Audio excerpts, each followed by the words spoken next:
اعوذ باللہ من الشیطان الرجیم، پناہ مانگتا ہوں اللہ کی شیطان مردود سے۔ بسم اللہ الرحمن الرحیم، اللہ کے نام سے جو رحمان اور رحیم ہے۔ آج دجالی فتنے کے بارے میں کچھ باتیں آپ کے گوش گزار کروں گا۔ پہلی بات یہ نوٹ کیجئے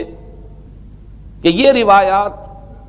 صحیح مسلم میں بھی ہیں، جامع ترمذی میں بھی ہیں، سنن ابی داؤد میں بھی ہیں، سنن ابن ماجہ میں بھی ہیں، سنن نسائی میں بھی ہیں، مسند احمد ابن حنبل میں بھی ہیں۔ یعنی یوں سمجھیے کہ صرف بخاری کو چھوڑ کر باقی صحاح ستہ کی تمام کتابوں میں اور بڑے جلیل القدر صحابہ سے یہ روایات ہیں۔ حضرت عبداللہ ابن عباس رضی اللہ تعالی عنہما حبر الامہ، حضرت عبداللہ ابن عمر رضی اللہ تعالی عنہما، حضرت ابو سعید خدری رضی اللہ تعالی عنہ، اور حضرت ابو الدرداء رضی اللہ تعالی عنہ۔ ان صحابہ سے ان کتب حدیث میں جو روایات مروی ہیں وہ یہ ہے کہ جو شخص دجالی فتنے سے محفوظ رہنا چاہے وہ سورہ کہف کی ابتدائی اور آخری آیات کی تلاوت کرے۔ بعض روایات میں تو صراحت ہے ابتدائی اور آخری، بعض میں مطلقاً فرمایا گیا کہ 10 آیات سورہ کہف کی انسان کو دجال کے فتنے سے محفوظ رکھ سکتی ہے۔ اس اعتبار سے جو تعلق ہے ان آیات کا دجالی فتنے کے ساتھ وہ گویا کہ احادیث صحیحہ سے ثابت ہے۔ نمبر 2 بات جو اب میں عرض کرنا چاہتا ہوں وہ یہ ہے کہ احادیث نبویہ ہی سے دجالی فتنے کے بارے میں جو باتیں ہمیں معلوم ہوتی ہیں وہ کیا ہے، دجال کے کیا اوصاف ہوں گے، کیا خصائص ہوں گے، دجالی فتنے کے کیا مظاہر ہوں گے، کیا آثار ہوں گے، کیا اثرات ہوں گے۔ اس کی وضاحت میں پہلے تو ایک بات نوٹ کر لیجئے، ایک ہے دجالی فتنہ، ایک ہے ایک شخص معین المسیح الدجال، ان دونوں میں فرق ہے۔ معلوم ایسا ہوتا ہے کہ ایک تو شخص ہوگا جس کا ظہور ہوگا، وہ شخص معین ہوگا، اور اگر احادیث کا تتبع کیا جائے تو معلوم ہوتا ہے کہ وہ یہود کا کوئی بہت بڑا لیڈر ہوگا، اور آخری زمانے میں قریب قیامت کا جو زمانہ ہے، قرب قیامت کا، اس میں جو بڑی عظیم جنگیں ہونے والی ہیں، ان میں جب یہودیوں اور مسلمانوں کا مقابلہ ہوگا اور بہت کریٹیکل سٹیج پر وہ مقابلہ پہنچا ہوا ہوگا، اس وقت حضرت مسیح علیہ السلام کا نزول ہوگا اور وہ دجال اکبر کو یا المسیح الدجال جسے کہا گیا ہے اس کو وہ قتل کریں گے۔ تو المسیح الدجال یہ تو ایک شخص معین ہے، البتہ دجالی فتنہ صرف ایک شخص معین کے ساتھ نہیں متعلق، بلکہ اس کے لیے جو احادیث آئی ہیں ان کا جب ہم تتبع کرتے ہیں، ان سب کو جب جمع کرتے ہیں تو معلوم ہوتا ہے کہ وہ ایک خاص کیفیت ہے، ایک خاص دور میں کچھ ایسی کیفیات پیدا ہو جائیں گی کہ جن کو دجالی فتنے سے تعبیر کیا گیا ہے۔ وہ کیفیات کیا ہیں، میں کچھ احادیث کے حوالے سے وہ میں نوٹ کر کے لایا ہوں، آج آپ کے سامنے رکھ رہا ہوں۔ پہلی بات یہ معلوم ہوتی ہے کہ اس دور میں، اس دجالی فتنے میں، انسان کو جو قواعد طبعیہ ہیں، جو قدرت کی طاقتیں ہیں، کائناتی قوتیں ہیں، ان پر غیر معمولی غلبہ، اقتدار، اختیار حاصل ہو جائے گا، اور وہ دجال متصرف ہوگا ان تمام قواعد طبعیہ پر، بالکل ایسے انداز میں جیسے کبھی انبیاء کرام علیہ السلام کو اللہ تعالیٰ معجزے عطا فرماتا ہے۔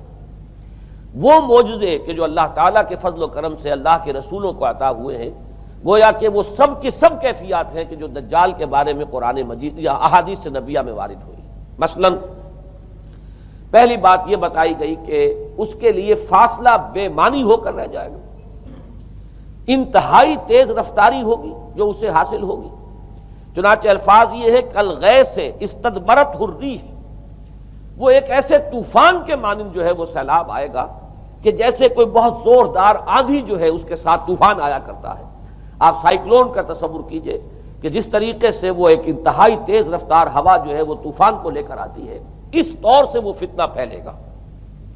ایک اور حدیث میں الفاظ ہیں فلا تدع قریۃ الا حبطتها فی 40 لیلہ، یہ مسلم شریف کی روایت ہے حضرت نواس ابن سمعان رضی اللہ تعالی عنہ سے۔ کوئی قریہ تک نہیں چھوڑے گا دنیا کی کوئی آبادی چھوٹی سے چھوٹی جس میں وہ نہیں پہنچ جائے گا 40 دن کے اندر اندر۔ یہ اس کی تیز رفتاری کا عالم ہوگا، گویا کہ میں تعبیر کر رہا ہوں اسے ان الفاظ سے کہ فاصلہ بے معنی ہو کر رہ جائے گا۔ اسی کے ضمن میں بعض اور روایات آئی ہیں سواری جو ہے اس دجال کی اس کو گدھے سے تعبیر کیا گیا ہے، اس لیے کہ ظاہر بات ہے اس دور میں اور کسی شے کا اگر تذکرہ کیا جاتا ہوائی جہاز کا یا راکٹس کا تو وہ تو لوگوں کی سمجھ میں نہ آتا، اور پہلے انہیں ساری سائنس پڑھانی پڑتی تب وہ الفاظ استعمال کرتے، لہذا وہ اس کا خچر، اس کا جس پر سواری ہوتی ہے، لیکن اس کی تیز رفتاری کے لیے الفاظ آئے ہیں کہ اس کا ایک قدم اگر مکے میں ہوگا تو دوسرا قدم شام میں جا کر پڑے گا، اور الفاظ یہ آئے ہیں کہ اس کے دونوں کانوں کے درمیان فاصلہ جو ہے وہ 40 باع کا یعنی 80 ہاتھ کا ہوگا، بلکہ حضرت علی رضی اللہ تعالیٰ عنہ کے خطبے میں جو اس کا بیان ہوا ہے کہ اس کا ایک کان جو ہے وہ 30 ہاتھ لمبا کان ہوگا اس کا۔ ابھی ذرا یہ صرف احادیث آپ سنتے جائیے، پھر اس کے بارے میں ان سب کو جوڑ کر جو ہمیں نتیجہ نکالنا ہے اس پر گفتگو بعد میں ہوگی۔ اسی طرح آواز کا معاملہ کہ اس کی آواز 4 دانگ عالم میں بیک وقت سنی جائے گی۔ الفاظ یہ ہے ینادی بصوت لہو یسمع لہو ما بین الخافقین، وہ ایک ایسی آواز کے ساتھ پکارے گا کہ جسے مشرق و مغرب کے مابین رہنے والا ہر شخص سنے گا۔ اس کی آواز جو ہے گویا کہ وہ تمام فاصلوں کے جو پردے ہیں اس کے لیے وہ حائل نہیں رہیں گے، بلکہ یہ کہ اس کی آواز جو ہے پوری دنیا میں مشرق و مغرب میں بیک وقت سنائی دے گی۔ تیسری بات معلوم ہوتی ہے کہ علاج معالجہ وہ اس انتہا کو اور عمل جراحی اس انتہا کو پہنچ جائے گا۔ یہاں وہ الفاظ آئے ہیں جو قرآن مجید میں حضرت مسیح کے معجزات کے لیے آئے۔ حضرت مسیح کے الفاظ جو ابرئ الاکمہ والابرص، کہ میں مادر ذات اندھے کو اور جو کوڑھ کا مرض تو ان دونوں کو میں ٹھیک کر دیتا ہوں۔ حضرت مسیح علیہ السلام صرف ہاتھ پھیرتے تھے اور مادر ذات جو نابینا ہے، اندھا، بینائی اس کی آ جاتی تھی، اور کوڑھی جو ہے اس کے جسم پر ہاتھ پھیرتے تھے اس کا کوڑھ درست ہو جاتا تھا۔ ابرئ الاکمہ والابرص، وہی الفاظ آئے حدیث میں کہ دجال کو یہ قدرت حاصل ہو جائے گی۔ نمبر 2 یہ کہ وہ یحیی الموتیٰ، جیسے کہ حضرت مسیح کے الفاظ ہیں وہ احیی الموتیٰ، میں زندہ کرتا ہوں مردے کو۔ حضرت مسیح فرماتے تھے ایک مردے کو قم باذن اللہ، اور وہ کھڑا ہو جاتا تھا۔ بالکل اسی طریقے سے دجال کو بھی قدرت حاصل ہو جائے گی کہ وہ مردوں کو زندہ کرے گا۔ مزید وضاحت ایک حدیث میں یہ ہے کہ وہ ایک شخص کو آری کے ساتھ بیچ میں سے چیرے گا، 2 ٹکڑے کر دے گا، پھر سیدھے گا اور زندہ کر دے گا۔ معلوم یہ ہوا کہ علاج معالجے کا علم اور دوسرے یہ کہ جراحی کا علم جو ہے وہ اپنی ان بلندیوں کو پہنچے گا کہ اس حد تک انسان کی رسائی ہو جائے گی۔ چوتھی بات،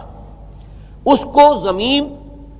اور فضا پر اس قدر غلبہ حاصل ہو جائے گا۔ الفاظ یہ حدیث کے یامر السماء فتمطر،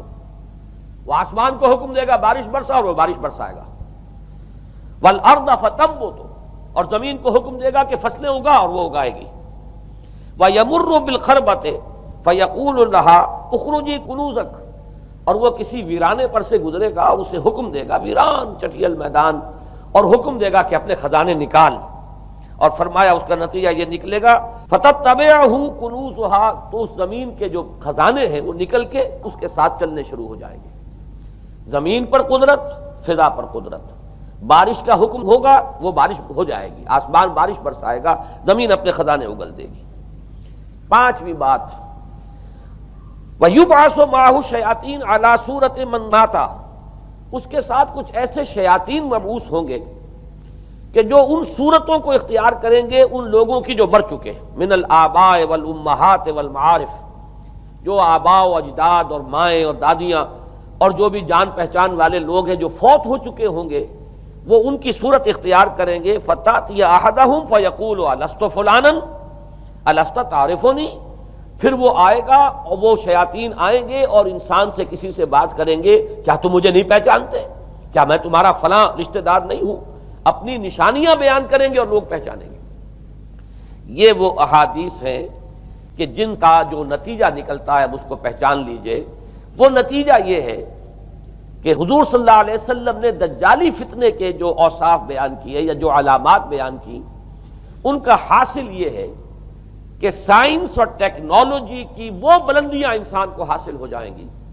کہ جو چیزیں کبھی رسولوں کے معجزوں سے ظہور پذیر ہوتی تھیں وہ قوانین طبیعہ پر تصرف کے باعث خود انسان کرنے لگے گا۔ یہ ہے در حقیقت حاصل۔ چنانچہ آج آپ دیکھیے وہ جو اس کا گدھا ہے وہ ہمارے آج کل کے ہوائی جہاز ہے، اور آپ کو معلوم ہے کہ یہ رڈار جو ہیں ان کے ہوائی جہازوں کے، یہ بالکل اینڈز پر ہوتے ہیں ان کے بازوؤں پر، اور یہی ان کے کان ہیں، انہی سے انہیں وہ معلومات حاصل ہوتی ہیں۔ خود ان کی لمبائی چوڑائی جو ہے وہ کتنی ہے، اور پھر یہ کہ ان کے درمیان فصل جو ہے وہ 80 ہاتھ کا یا 40 باہ کا وہ موجود ہے، اور جہاز کی ایک اڑان اب تو کہیں بات پہنچ گئی کہ آپ کو معلوم ہے کہ پوری دنیا کے گرد بھی ایک جہاز جو ہے وہ چکر لگا لیتا ہے چند گھنٹوں کے اندر، لیکن یہ ہے کہ عام جو رفتار ہے اس میں بھی ایک پڑاؤ سے دوسرے پڑاؤ تک، ایک جگہ سے جس کو ہاپ کرنا کہتے ہیں، یہ بھی کم سے کم 500-700 میل کا عام طور پر سفر جو ہے وہ جہاز طے کر رہا ہے۔ اسی طریقے سے ہماری جو سائنس کی، خاص طور پر جو طبی سائنس ہے، اب اس میں جس طریقے سے کہ زندہ رکھا جاتا ہے انسانوں کو، اور وہ ویجیٹیبل چاہے کہا گیا ہے ان کو ہیومن ویجیٹیبلز، لیکن یہ کہ دل کی دھڑکن بھی چلائے جا رہے ہیں، خوراک بھی پہنچا رہے ہیں، آدمی جو ہے وہ زندہ سال ہر سال تک زندہ پڑا رہتا ہے۔ اور یہ کہ سرجری بعض جانوروں پر تو یہ بات ہو چکی ہے کہ کاٹے گئے ہیں اور پھر ان کو سی دیا گیا ہے، جوڑ دیا گیا ہے، یہ تمام جو بھی معجزے ہیں اس وقت سائنس دکھا رہی ہے۔ اسی طرح اگر یہ معجزہ دیکھنا ہو کہ زمین لقدق زمین، جہاں کہیں کوئی آثار نہیں تھے کسی ایک پتے تک کے اگنے کے، اگر وہاں لہلہاتے ہوئے آپ کو چمن دیکھنے ہو تو ویسے سب سے پہلے تو یہ معاملہ ہوا تھا اسرائیل نے جو کر کے دکھایا تھا، لیکن اب تو آپ ابو ظبی چلے جائیے، سعودی عرب میں چلے جائیے۔ سعودی عرب کے اندر حال یہ ہے کہ آپ اگر ہوائی جہاز سے سفر کریں ریاض سے جدہ تک تو آپ کو جگہ جگہ بڑے سرکولر پیچز نظر آئیں گے جہاز سے، نہایت گرین، اور اس کے اندر جو ہے آرٹیفیشل اریگیشن کے ذریعے سے اور بہت عمدہ وہاں کاشت ہو رہی ہے، اور بہت خوبصورت فارمز جو ہیں وہ تمام کے تمام سرکولر پیچز، اس لیے کہ جو اریگیشن ہوتی ہے وہ ان ویلز کے ذریعے سے ہوتی ہے کہ جو ایک سرکل میں چلتے ہیں اور پانی کی وہ آرٹیفیشل بارش جو ہے وہ ہوتی رہتی ہے۔ باقی یہ کہ فضا سے آرٹیفیشل رین، یہ تو بہت ہی سادہ سی بات ہے کہ فضا کے اندر ایٹماسفیرک کنڈیشنز کو ذرا تبدیل کیا جائے تو بارش آ جاتی ہے۔ اور باقی رہ گیا آواز کا یہاں سے وہاں جانا، وہ تو آواز ہی نہیں، اب تو آپ صورتیں دیکھ رہے ہیں۔ آپ کو نیو یارک میں بیٹھا ہوا خطاب کرے، آپ پوری دنیا کے اندر جہاں چاہیں، وہ آل ورلڈ اینٹینا آپ کے پاس صرف ہونا چاہیے، باقی یہ کہ آپ دنیا کے کسی بھی گوشے میں بیٹھے ہوئے کسی شخص کا خطاب جو وہ سن سکتے ہیں۔ تو معلوم یہ ہوا کہ در حقیقت یہ جو دجالی فتنہ ہے، یہ جس کے اوصاف جو بیان کیے گئے ہیں، ابھی میں اس کو لفظ فتنہ سے تعبیر نہیں کر رہا، اسے جس چیز نے فتنہ بنایا وہ ابھی میں آپ سے عرض کروں گا، لیکن یہ جتنے اوصاف حدیث میں آئے ہیں، جتنی صفات بیان ہوئی ہیں، جو کوائف وہاں سامنے آ رہے ہیں، ان سب کا حاصل تو ایک لفظ میں یہ ہے کہ سائنٹیفک ڈیولپمنٹ اور ٹیکنالوجیکل ڈیولپمنٹ وہ اس درجے کی ہو جائے گی کہ قواعد طبیعہ پر، فورسز آف دی نیچر پر انسان کو تصرف اور تسلط حاصل ہو جائے گا، اور وہ انہیں استعمال کرے گا، اور اس طریقے سے اس کے اندر وہ ساری کی ساری کیفیات جیسے کہ آج ہم دیکھ رہے ہیں اپنی نگاہوں کے سامنے وہ پیدا ہو جائیں گی۔ اب سوال یہ ہے کہ اس شے کو فتنہ کس چیز نے بنایا، یہ بات سمجھ لیجئے۔ جہاں تک سائنسی ترقی کا تعلق ہے، تکنیکی ترقی کا تعلق ہے، یہ چیزیں فی الاصل فتنہ نہیں ہے، یہ تو وہ علم آدم الاسماء کلہا کا ظہور ہے۔ اللہ تعالیٰ نے ازل میں حضرت آدم علیہ السلام کو جو صلاحیت عطا فرما دی تھی، یہ ایکسفولیشن ہے اس کا ظہور ہے۔ جیسے کہ آم کی گٹھلی میں آم کا درخت ہے، لیکن ظاہر بات ہے کہ اس کو درخت بننے میں وقت لگتا ہے، پہلے وہ 2 پتے نکلتے ہیں، پھر وہ بڑھتا ہے معاملہ، کئی سال میں جا کر وہ درخت جو ہے وہ جوان ہوگا اور وہ پھل دے گا۔ اسی طریقے سے یوں سمجھئے کہ بالقوہ وہ علم حضرت آدم علیہ السلام کو دے دیا گیا تھا، یعنی وہ صلاحیتیں ودیت کر دی گئیں، وہ فیکلٹیز، سمع اور بصر اور فؤاد، دیکھو سنو نتیجہ نکالو اور آگے بڑھو۔ آپ نے چیز دیکھی، ایک سنی، نتیجہ نکالا، اس کو نوٹ کیا، آگے بڑھے، پھر کوئی چیز دیکھی، پھر کوئی سنی، اپنے سابق جو نتیجہ آپ نے نکال کر محفوظ کیا تھا اپنی میموری میں، اس کے ساتھ اس کو ٹیلی کیا، کوئی اور نتیجہ نکل آیا اور آگے بڑھے۔ تو یہ تو سٹیپ بائی سٹیپ، قدم با قدم انسانی علم آگے بڑھ رہا ہے۔ یہ ہرگز فتنہ نہ ہوتا، میرے الفاظ پر توجہ کیجئے، اگر اس کے ساتھ متوازن طور پر ایمان اور روحانیت کا ارتقا بھی ہوتا رہتا، اگر اس کے ساتھ اللہ کی معرفت، اللہ کی محبت، آخرت کا ایمان، منزل انسان کی جو ہے وہ آخرت ہے، دنیا نہیں ہے، اگر یہ چیزیں ساتھ کے ساتھ ہوتی تو یہ ہرگز فتنہ نہیں۔ فتنہ در حقیقت اسے جس نے بنایا ہے وہ یہ ہے کہ کچھ ایسے اسباب ہوئے ہیں، اور وہ اسباب آج مجھے بیان کرنے کہ در حقیقت موجودہ عیسائیت اس کا سب سے بڑا سبب ہے۔ اس کے نتیجے میں ایک بہت بڑا گیپ ہے، اپالنگ گیپ ہے، بڑا مہیب خلا ہے، بڑی وسیع خلیج ہے جو حائل ہو چکی ہے کہ ایمان اور روحانیت ختم ہوتے چلے گئے اور یہ ٹیکنیکل اور سائنٹیفک ڈیولپمنٹ بڑھتی چلی گئی۔ ان دونوں کے درمیان جو مہیب خلا پیدا ہوا ہے اس نے اسے فتنہ بنا دیا ہے اور عظیم ترین فتنہ بنا دیا ہے۔ ورنہ اگر اس کے ساتھ ہی اللہ پر ایمان، آخرت پر ایمان اور انسان کے اندر ایمانی کیفیات، اس کی روحانی کیفیات اگر یہ بھی برقرار رہتی، بلکہ اس کے ساتھ متوازن طور پر ان کو ترقی کرنا چاہیے تھی، تو یہ ہرگز فتنہ نہیں ہے۔ تو پہلی بات یہ سمجھ لیجئے کہ اگرچہ دجالی فتنے کے جو صفات، اس کے اوصاف، اس کی علامات، اس کے مظاہر جو بھی حدیث کے ذریعے سے ہمیں معلوم ہے، جس کا میں نے ابھی آپ کے سامنے تذکرہ کیا، وہ سب در حقیقت تعبیر ہے اس دور کا جو محاورہ ہے، اس دور کی جو زبان ہے، اس دور میں جن الفاظ سے گفتگو کی جا سکتی تھی، اس دور کے ایڈیم میں آج کی جو سائنٹیفک اور ٹیکنالوجیکل ترقی ہے گویا کہ اس کی تعبیر کی گئی ہے کہ وہ دجالی فتنہ ہوگا۔ لیکن اس شے کو فتنہ بنانے والی شے در حقیقت یہ ہے کہ ایک بہت بڑی خلیج حائل ہو چکی ہے ایمان اور روحانیت اور دوسری طرف سائنٹیفک اور ٹیکنالوجیکل ڈیولپمنٹ میں، ان دونوں کے درمیان اتنا بعد اور فصل پیدا ہو گیا ہے کہ جس کی وجہ سے اس نے فتنے کی شکل اختیار کی۔ اس کا سبب کیا ہے، آج ہمیں اس پر غور کرنا ہے۔ دیکھیے حضرت مسیح علیہ السلام کا دین، اور جیسا کہ میں نے عرض کیا اس سورہ کہف کے پہلے رکوع میں تذکرہ انہی کا ہو رہا ہے، وَيُنذِرَ الَّذِينَ قَالُوا اتَّخَذَ اللَّهُ وَلَدًا مَا لَهُم بِهِ مِنْ عِلْمٍ وَلَا لِآبَائِهِمْ كَبُرَتْ كَلِمَةً تَخْرُجُ مِنْ أَفْوَاهِهِمْ يَقُولُونَ إِلَّا كَذِبًا فَلَعَلَّكَ بَاخِعٌ نَفْسَكَ عَلَىٰ آثَارِهِمْ إِن لَّمْ يُؤْمِنُوا بِهَٰذَا الْحَدِيثِ أَسَفًا۔ ان آیات کا پہلے ترجمہ آپ سن لیجئے، جو پہلی آیات ہیں ان کا ترجمہ ہم کر چکے ہیں۔ کل حمد اس اللہ کے لیے ہے جس نے اپنے بندے پر کتاب نازل فرمائی اور اس میں کوئی کجی نہ رکھی، جو بالکل سیدھی ہے اور خبردار کرتی ہے ایک ایسی بڑی عظیم اور مہیب جنگ سے کہ جو خاص اللہ کی طرف سے ہوگی، اور بشارت دیتی ہے مومنین کو جو نیک عمل کریں کہ ان کے لیے بہت بڑا اور بہت عمدہ اجر ہے، ماکثین فیہ ابدا، وہ اس میں رہیں گے ہمیشہ ہمیشہ۔ وَيُنذِرَ الَّذِينَ قَالُوا اتَّخَذَ اللَّهُ وَلَدًا، اب دوہرا کر بات آئی، اور تاکہ خبردار کر دے ان کو جنہوں نے یہ کہا کہ اللہ نے کسی کو اپنا بیٹا بنایا۔ مَا لَهُم بِهِ مِنْ عِلْمٍ، نہیں ہے ان کے پاس اس کے بارے میں کوئی علم، وَلَا لِآبَائِهِمْ، نہ ان کے آباء و اجداد کے پاس کوئی علم تھا، کوئی عقلی دلیل نہیں، کوئی اللہ کی اتاری ہوئی کسی کتاب میں، اللہ کے اتارے ہوئے کسی صحیفے میں اس کے لیے سند نہیں۔ وَلَا لِآبَائِهِمْ كَبُرَتْ كَلِمَةً تَخْرُجُ مِنْ أَفْوَاهِهِمْ، بہت بڑی بات ہے کہ جو نکل رہی ہے ان کے منہوں سے، إِن يَقُولُونَ إِلَّا كَذِبًا، نہیں بول رہے یہ، نہیں کہہ رہے یہ مگر جھوٹ۔ فَلَعَلَّكَ بَاخِعٌ نَفْسَكَ عَلَىٰ آثَارِهِمْ، تو اے نبی صلی اللہ علیہ وسلم شاید کہ آپ اپنے آپ کو ہلاک کر لیں گے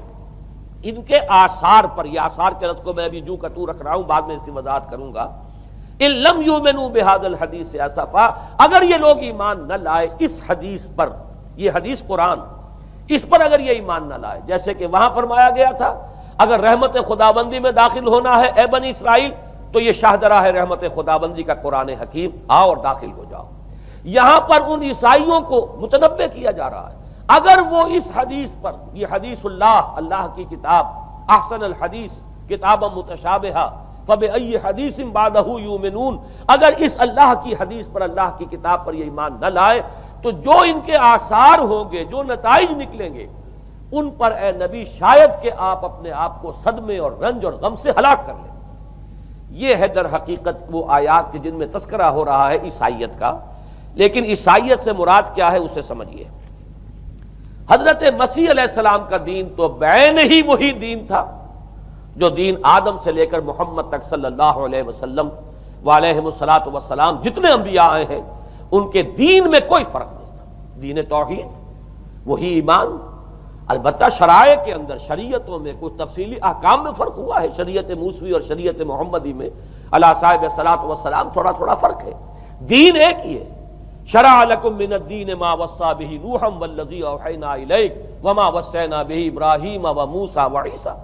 دین میں تو ہم نے وہی شے تمہارے لیے بھی معین کی ہے مسلمانوں، کہ جس کی کہ ہم نے نوح کو وصیت کی تھی اور جس کی کہ ابراہیم کو اور موسیٰ کو اور عیسیٰ کو وصیت کی، دین ایک ہے۔ ان الدین عند اللہ الاسلام، تو دین مسیحی بھی وہی تھا بعین ہی جو دین محمدی ہے اور دین موسوی ہے۔ صلی اللہ علیہ وسلم علیہ الصلوۃ والسلام. البتہ حادثہ جو نہایت عظیم پیش آیا ہے اور وہ یہ ہے کہ پال، ساؤل اس کا نام تھا پہلے، جس نے کہ اپنی زندگی میں حضرت مسیح علیہ السلام جب تک موجود تھے دنیا میں شدید انہیں تکلیفیں پہنچائیں، شدید ایذائیں پہنچائیں، ان کی مخالفت پر کمر بستہ رہا. لیکن اس کے بعد جب انہیں اٹھا لیا گیا، یا عیسائیوں کے عقیدے کے مطابق وہ سولی دیے گئے، اور اس کے بعد ان کا عقیدہ بھی یہ ہے کہ سولی پانے کے بعد پھر وہ زندہ ہو کر آسمان پر چلے گئے، جبکہ ہم یہ سمجھتے ہیں اور ہمارا ایمان ہے کہ انہیں سولی دی نہیں گئی، بلکہ انہیں تو پہلے ہی اٹھا لیا گیا تھا، ان کی جگہ کوئی اور ہے. انجیل برنباس نے یہ بات بالکل واضح کر دی کہ در حقیقت وہی حواریین میں سے جس نے کہ غداری کی تھی اور پکڑوایا تھا، مخبری کی تھی، وہی ہے جس کی شکل بنا دی گئی تھی حضرت مسیح علیہ السلام کے جیسی مانند، اور وہ شخص ہے کہ جو سولی چڑھا ہے. بہرحال عیسائیت اس وقت کی جو اس کا عقیدہ ہے اور جو ہمارا عقیدہ اور ایمان ہے، ان دونوں کی روح سے حضرت مسیح علیہ السلام آسمان پر اٹھا لیے گئے. اس کے بعد اس نے دین مسیحی میں نقب لگانے کے لیے، جو دین مسیح اصل دین اسلام تھا، اس کو کرپٹ کرنے کے لیے، ڈسرپٹ کرنے کے لیے، اس میں نقب لگانے کے لیے اس نے اپنے ایک مکاشفے کا ذکر کیا کہ میں آ رہا تھا سفر میں کہ مجھے حضرت مسیح نظر آئے ہیں آسمانوں میں، اور انہوں نے مجھے کہا ہے کہ اے ساؤل تو مجھے کیوں ستاتا ہے، اور تو اب فلاں جگہ جا اور میرے نام سے نبوت کر. اس کے بعد اس نے لبادہ اوڑھا عیسائیت کا، اور اس نے آ کر جس طرح عبداللہ ابن سبا نے محمد الرسول اللہ صلی اللہ علیہ وسلم کے دین میں نقب لگائی، اسی طریقے سے اس شخص نے دین مسیحی میں نقب لگائی. فرق یہ ہے کہ دین محمدی صلی اللہ علیہ وسلم چونکہ یہ آخری دین تھا، اب کوئی اور رسول آنے والا نہیں تھا، اللہ تعالیٰ کی طرف سے اس دین کو، اس شریعت کو ایک پروٹیکشن حاصل ہے، لہذا ایک جزو کی حد تک گمراہی جو ہے پھیل سکی، کل پر محیط نہیں ہوئی. لیکن بدقسمتی سے دین مسیحی کے بارے میں یہ ہوا کہ کچھ عرصے تک تو کشمکش رہی ہے. اصل دین مسیحی پر بھی جو کاربند لوگ تھے اور جو اس کے اوپر مستقیم رہے وہ قائم کچھ عرصے تک رہے ہیں، لیکن ہوتے ہوتے تقریباً اس دور تک آ کر جب کہ حضور کی بعثت ہوئی ہے، اصل دین مسیحی کے ماننے والے تقریباً ختم ہو چکے تھے، شاذ لوگ رہ گئے تھے، اور ان میں بھی یہ جرت نہیں تھی کہ اپنے اصل دین کا وہ اظہار کر سکے. بلکہ ہوتے ہوتے ان 600 سالوں کے اندر یہ ہوا کہ وہی پالزم جو ہے در حقیقت اس نے ہی مسیحیت کی شکل اختیار کر لی. یہ پالزم جو ہے یہ ہے در حقیقت یوں سمجھیے کہ ادیان عالم کی تاریخ میں سب سے زیادہ گمراہ کن مذہب، جس کا رد عمل پیدا ہوا ہے یورپ میں، جس نے کہ اس دجالی فتنے کی شکل اختیار کی ہے. میں یہ چاہتا ہوں کہ اس کے ضمن میں چند باتیں آج آپ کے سامنے رکھوں. پال نے جو دین مسیحی میں یا دین اسلام میں جو صحیح دین ہے اللہ کا، اس میں 3 تبدیلیاں بنیادی کی. سب سے پہلا تو وہی جو قرآن کہہ رہا ہے الذین قالوا اتخذ اللہ ولدا، مسیح کو، حضرت مسیح علی نبینا علیہ الصلوۃ والسلام، انہیں خدا کا بیٹا قرار دیا گیا. اور اس میں بھی نوٹ کیجئے بیٹے کے لیے عربی زبان میں 2 لفظ ہیں، ابن اور ولد. ابن کا لفظ ذو معنیین ہے، 2 معنی ہیں اس کے. ابن بیٹے کو بھی کہتے ہیں، اور ابن کا کوئی معنوی تعلق بھی ہو سکتا ہے، صرف بیٹا نہیں. ابن السبیل مسافر کو کہتے ہیں، راستے کا بیٹا، یعنی چونکہ راستے کے ساتھ اس کا ایک تعلق ہے، راستہ چل رہا ہے، وہ تو ابن السبیل ہے. ابن الوقت،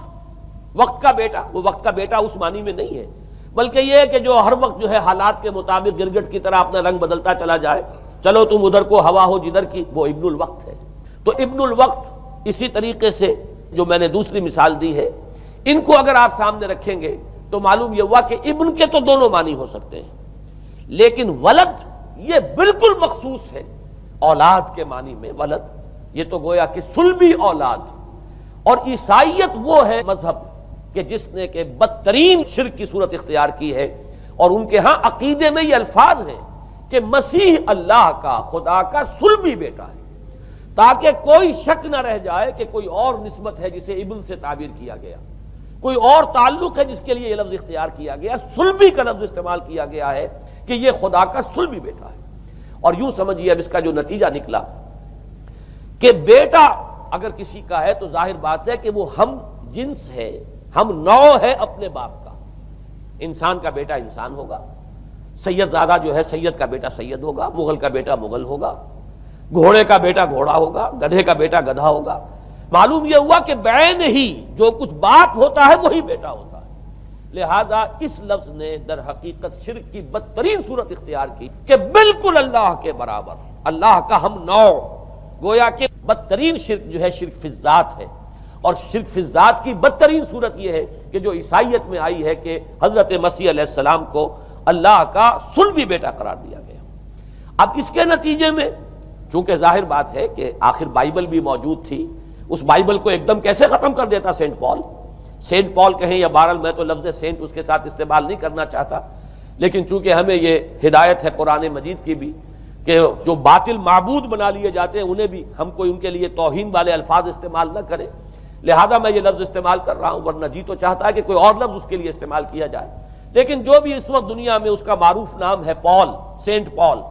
تو اس نے چونکہ ظاہر بات ہے کہ پوری بائبل کو کیسے ختم کر دیتا، ایک دم تورات کو کیسے ختم کر دیتا، تورات تو آج تک چلی آ رہی ہے بائبل کے ساتھ ملی ہوئی، the old testament, the new testament, یہ دونوں مل کر بائبل بنتی ہے،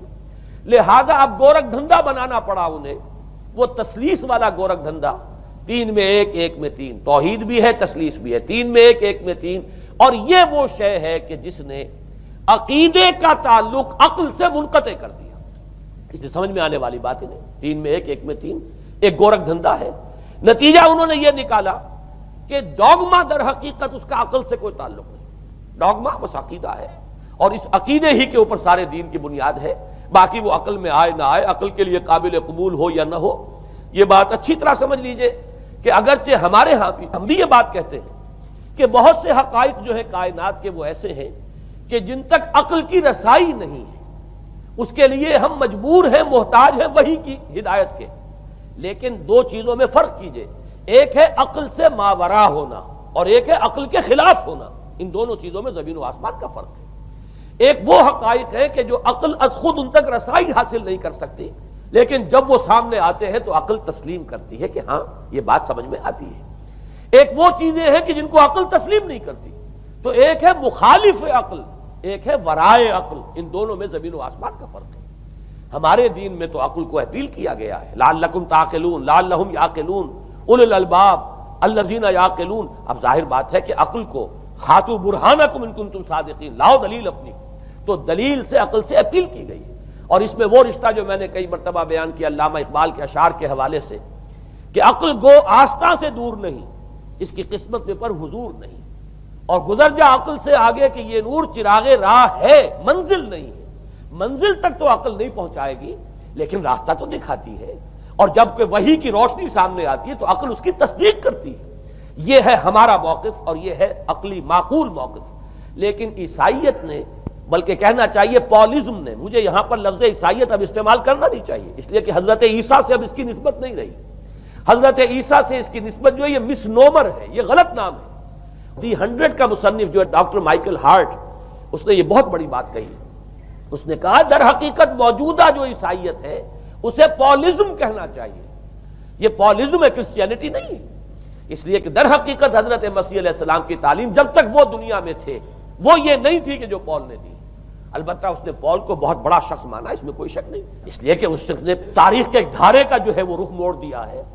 اللہ تعالیٰ کے صحیح دین کو گویا کہ قلع کما کر کے ایک نیا دین اس طریقے سے پھیلایا ہے کہ آج بھی شاید دنیا میں کثیر ترین تعداد عیسائیت ہی کے نام لیواؤں کی ہے، واللہ عالم، یا شاید گوتم بدھ کے ماننے والوں کی ہے، بہرحال یہ کہ بہت بڑی تعداد میں آج حضرت مسیح علیہ السلام کی طرف جو منسوب ہے غلط طور پر دین، اس کے نام لیوا دنیا میں ہے،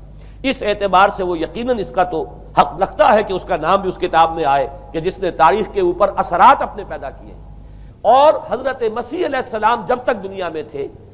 عیسائیت کی حقیقت بنی اسرائیل یا یہودیت کے ایک فرقے سے زیادہ نہیں تھی، ڈیٹیچ نہیں ہوا تھا یہ دین حضرت موسیٰ علیہ السلام کے دین سے، لیکن یہ کہ پال نے اسے بالکل ایک مستقل بذات ایک جداگانہ دین کی شکل دے دی ہے، تو یہ پالزم ہے۔ پالزم نے در حقیقت سب سے پہلا کام یہ کیا کہ عقل سے بالکل تعلق منقطع کر دیا، عقیدہ، ڈوگما، ڈوگما جو ہے وہ خلاف عقل، جو بات عقل میں آئے نہ آئے بس ماننی ہے۔ تو پہلی تو یوں سمجھیے کہ نقب جو لگی ہے دین کے اندر وہ اس تسلیس کے حوالے سے، اور تسلیس کا گورکھ دھندا خلاف عقل، لہذا ڈوگما کی جو کا لفظ جو استعمال ہوا ہے کہ بس اس کو تو ہم مانیں گے چاہے وہ عقل کے لیے قابل قبول ہو چاہے نہ ہو۔ دوسرا اس سے بھی زیادہ، آپ دیکھیے ایک سے ایک بڑھ کر اینٹ رکھی جا رہی ہے. خشت اول چون حد میں مار کج تاثریا میر ود دیوار کج. دوسرا کفارے کا عقیدہ جو مبنی ہے صلیب کے عقیدے پر. مسیح نے انتہائی ذلت کی موت، یعنی صلیب کی موت جو ہے وہ خود کہتے ہیں کہ انتہائی ذلت کی موت ہے. یہ ذلت کی موت کا پیالہ اس لیے پیا تاکہ اس کے ماننے والوں کی طرف سے کفارہ ادا ہو جائے. مسیح کفارہ ادا کر چکا ہے. اب جو شخص بھی مسیح کو مان لے گا اس کی گویا کہ نجات ہو گئی. اس کا عمل سے کوئی تعلق نہیں. عمل ہو نہ ہو، بد کردار ہو، اچھا کردار والا ہو، نیک ہو، بھلا ہو، جیسا بھی ہو، برا ہو، بدماش ہو، لچا ہو، لفنگا ہو، مسیح کو مان لے. صرف ماننے پر، اس لیے کہ مسیح تو اس کی طرف سے کفارہ پیش کر چکا. سارے گناہوں کا کفارہ جو ہے مسیح نے انتہائی ذلت آمیز موت جو ہے قبول کر کے گویا کہ اپنے ماننے والوں کے تمام گناہوں کا کفارہ دے دیا ہے. یہ دوسرا عقیدہ. اس کا نتیجہ کیا نکلا؟ تثلیث نے عقل سے تعلق توڑ دیا تھا مذہب کا، اس نے عمل سے تعلق توڑ دیا. ڈوگما ہی ڈوگما ہے، نہ عقل سے کوئی تعلق نہ عمل سے کوئی تعلق. کوئی تعلق نہیں رہا. دین کی جڑیں جو ہیں دونوں اعتبار سے، دین تو نام ان دو چیزوں کا الا الذین آمنوا وعملوا الصالحات، دونوں کی گویا کہ جڑیں منہدم ہو گئیں، بنیادیں منہدم ہو گئیں، جڑیں کاٹ دی گئیں کہ نہ اس کا تعلق عقل کے ساتھ ہے نہ عمل کے ساتھ ہے. تیسری بات آئی ہے، اس نے کہا شریعت منسوخ. یہ عجیب ہے، دیکھیے جسے آئرنی آف فیٹ کہتے ہیں انگریزی زبان میں. ابھی تک بائبل کے اندر سینٹ میتھیو کے جو روایت ہے، متی کی انجیل جسے کہا جاتا ہے gospel of the Lord according to Saint Matthew, اس میں جو سرمن آف دی ماؤنٹ ہے، ایک واعظ ہونے کے اعتبار سے واقعتاً میں اس کی عظمت کا بڑا قائل ہوں. عظیم ترین واعظ ہے دنیا کا. اس کے شروع میں یہ الفاظ موجود ہیں، don't think I have come to destroy law. ہرگز یہ نہ سمجھنا کہ میں شریعت کو ختم کرنے آیا ہوں. وہ یہ کہہ کر گئے تھے کہ شریعت موسوی تم پر لاگو رہے گی، عائد رہے گی، لیکن پال نے تیسرا نقب لگایا، شریعت ساقط کر دی. اس کی ضرورت کیوں محسوس ہوئی یہ بھی سمجھ لیجئے. حضرت مسیح یہ کہہ کر گئے تھے کہ میں صرف بنی اسرائیل کے لیے آیا ہوں، میں اسرائیل کے گھرانے کی کھوئی ہوئی بھیڑوں کی تلاش میں آیا ہوں. انجیل میں یہ الفاظ آج بھی موجود ہیں. حضرت مسیح نے اپنے حواریین کو جب بھیجا ہے کہ اب جاؤ تبلیغ کرو میری طرف سے، اس کی ہدایتوں میں ایک ہدایت یہ بھی ہے کہ تمہیں صرف اسرائیلیوں تک تبلیغ کرنی ہے، باہر نہیں. میں صرف اسرائیلیوں کی طرف رسول بنا کر بھیجا گیا ہوں. یہ الفاظ بھی موجود ہیں. اگرچہ اس وقت کے انجیل میں جو الفاظ ہیں وہ تو میں سمجھتا ہوں کہ حضرت مسیح علیہ السلام کے شایان شان نہیں ہے، وہاں کوئی نہ کوئی تحریف ہوئی ہے لفظی، اس لیے کہ وہاں تشبیہ یہ دی گئی ہے کہ کوئی اپنے بچے کے حصے کی روٹی جو ہے کتے کے آگے نہیں ڈالتا. گویا کہ جینٹائلز جو ہیں غیر بنی اسرائیلی، انہیں اس جملے کی روح سے انہیں کتوں سے تشبیہ دی جا رہی ہے کہ میرے پاس میرے بچوں کے حصے کی روٹی ہے، میرے بچے ہیں اسرائیلی، میری روٹی جو ہے یہ جو میرے پاس ہے وہ اسرائیلیوں کے لیے ہے. کوئی اپنے بچوں کے حصے کی روٹی کتے کو نہیں کھلاتا. یہ جملہ تو میں سمجھتا ہوں حضرت مسیح کا نہیں ہو سکتا، لیکن یہ ہدایت کہ تمہیں تبلیغ صرف اسرائیلیوں میں کرنی ہے، یہ قرآن مجید کی روح سے ثابت ہے. اس لیے کہ قرآن بھی یہ کہتا ہے کہ رسولاً الی بنی اسرائیل، حضرت مسیح علیہ السلام رسول بنا کر بھیجے گئے تھے بنی اسرائیل کی طرف. اس لیے کہ وہ یوں سمجھیے کہ جسے ہمارے ہاں عام اصطلاحات میں علماء کہا کرتے ہیں تاج و تخت ختم نبوت، وہ تاج و تخت ختم نبوت تو ابھی منتظر تھا محمد الرسول اللہ صلی اللہ علیہ وسلم کی آمد کا، کہ وہی آئیں گے تو انہی کی بعثت ہوگی پوری نوع انسانی کی طرف. آپ سے پہلے کسی رسول کی بعثت پوری نوع انسانی کی طرف نہیں ہوئی بشمول حضرت مسیح علیہ السلام. ہر جو ہے رسول جو آیا ہے آپ سے پہلے اپنی اپنی قوموں کی طرف آیا ہے. لیکن اس پال نے کیا کیا؟ پہلے تو یہ اصول توڑا. ہم اس دین مسیحی کی یا جو پالزم ہے اس کی اب تبلیغ کریں گے غیر اسرائیلیوں میں بھی. وہاں انہیں دقت پیش آئی. شریعت موسوی بڑی بھاری شریعت ہے. اب وہ بھاری شریعت جو ہے اس کو قبول کرنا تو لوگوں کے لیے آسان نہیں ہے. انہوں نے یہ کیا کہ یہ شریعت تم پر ساقط، شریعت کا بوجھ تم پر نہیں، برڈن آف لا یہ تمہارے لیے نہیں ہے. اور میں یہاں مثال دے دینا چاہتا ہوں، بین ہی تاریخ نے اپنے آپ کو دہرایا ہے. عبداللہ ابن سبا نے جو فتنہ شروع کیا تھا ہمارے ہاں، ہماری تاریخ میں جو اس کے اثرات پھر پیدا ہوئے ہیں ان میں سے ایک جو ہے وہ شکل وہ اسماعیلیت والی ہے کہ اسماعیلیت نے بھی بین ہی یہی شکل اختیار کی ہے. ہندوستان میں آ کر جب اسماعیلی داعیوں نے جب تبلیغ کی ہے تو شریعت ساقط کر دی. آج آپ کو جو اسماعیلی ملیں گے ان کے ہاں کوئی شریعت نہیں ہے، کوئی نماز نہیں، مسجد ان کی ہوتی نہیں، جماعت خانہ ہوتا ہے، وہ کلب گھر ہے. آتے ہیں، جمع ہوتے ہیں، کھانا کھاتے ہیں، اللہ اللہ خیر صلی اللہ کو باتیں چیتیں کرتے ہیں، ان کے اوپر شریعت ہے ہی نہیں، نہ روزہ ہے نہ نماز ہے، اور بعین ہی وہی جو اختیارات میں ابھی آپ کو بتاؤں گا کہ جو پوپ کے ہیں وہی ان کے امام حاضر کے اختیارات ہیں۔ بہرحال تیسری نقب جو میں نے عرض کیا آپ سے وہ یہ تھی کہ شریعت منسوخ، اس کا نتیجہ کیا نکلا؟ اب دیکھیے ذرا غور کیجئے، ایک بہت بڑا خلا پیدا ہو گیا، وہ خلا کون پر کرے گا؟ شریعت کے بارے میں سارے اختیارات اب پوپ کو حاصل ہیں، وہ جس چیز کو چاہے حلال کر دے، جس چیز کو چاہے حرام کر دے، جس چیز کو چاہے قرار دے دے کہ یہ ممنوع ہے، جس چیز کی چاہے اجازت دے دے، اس لیے کہ اب شریعت تو رہی نہیں، خلا ہے، اس میں سوالات تو پیدا ہوں گے، یہ کام کیا جائے یا نہ کیا جائے، کون کرے گا؟ تو جب شریعت ختم ہوئی تو سارا اختیار پوپ کے ہاتھ میں آ گیا ہے۔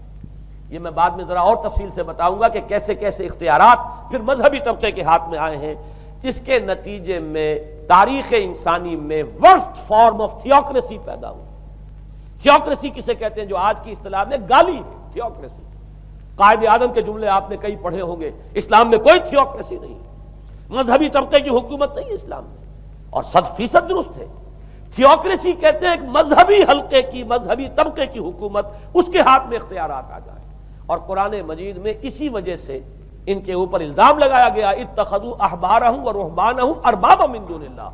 انہوں نے اپنے علماء اور صوفیوں کو اللہ کے سوا اپنے معبود بنا لیا۔ حضرت عدی ابن حاتم رضی اللہ تعالیٰ عنہ جب ایمان لائے، یہ حاتم طائی جو مشہور ہے سخاوت میں، ان کے بیٹے ہیں، قبیلہ طے سے ان کا تعلق ہے، حاتم طائی تو طے سے ہے، ان کے بیٹے عدی ہیں، یہ عیسائی تھے۔ یہ جب ایمان لائے اور پھر انہوں نے قرآن پڑھا تو انہیں ایک اشکال ہوا کہ قرآن مجید میں تو ہم پر الزام لگایا گیا ہے کہ اتخذوا احبارهم ورهبانهم اربابا من دون اللہ، تو عرض کیا انہوں نے، ڈرتے ڈرتے عرض کیا ہوگا حضور کی خدمت میں کہ حضور یہ بات تو کچھ درست نہیں معلوم ہوتی، ہم نے تو کبھی اپنے علماء اور رہبان کو خدا نہیں سمجھا، وہ اس مغالطے میں تھے کہ جب تک سجدہ نہ کیا جائے شاید خدا نہیں مانا گیا۔ حضور نے پوچھا کیا ایسا نہیں ہے کہ جس چیز کو وہ حلال کہہ دیں تم حلال مان لیتے ہو،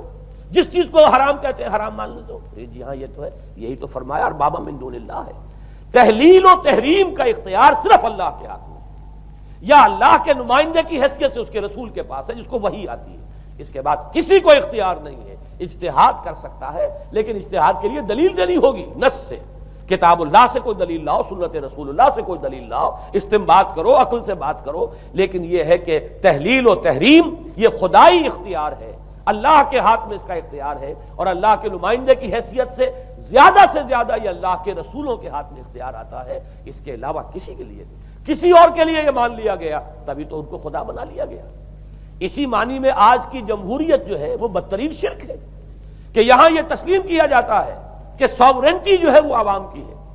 ساورنٹی آف دی پیپل۔ کیا معنی ہے؟ کہ عوام کے نمائندے جو چاہیں قانون بنا دیں، جس چیز کو چاہیں حلال ٹھہرائیں، جس چیز کو چاہیں حرام ٹھہرائیں، ان کے پاس حلت و حرمت کے جو پورے اختیارات ہیں ان کے پاس آ گئے۔ یہی تو خدائی مقام ہے، خدا کا مقام دے دیا گیا، اس سے بڑا شرک کیا ہوگا؟ در حقیقت حاکمیت غیر اللہ اس دور کا سب سے بڑا شرک ہے۔ تو وہاں یہ حق جو ہے دے دیا گیا علماء کے ایک طبقے کو، پوپ کو، تو گویا کہ تاریخ انسانی کی بدترین تھیوکریسی، بدترین مذہبی استبدادی حکومت قائم ہوئی ہے یورپ میں۔ اس کے حوالے سے میں کچھ تاریخی حوالے بھی اب آپ کے سامنے رکھ دوں۔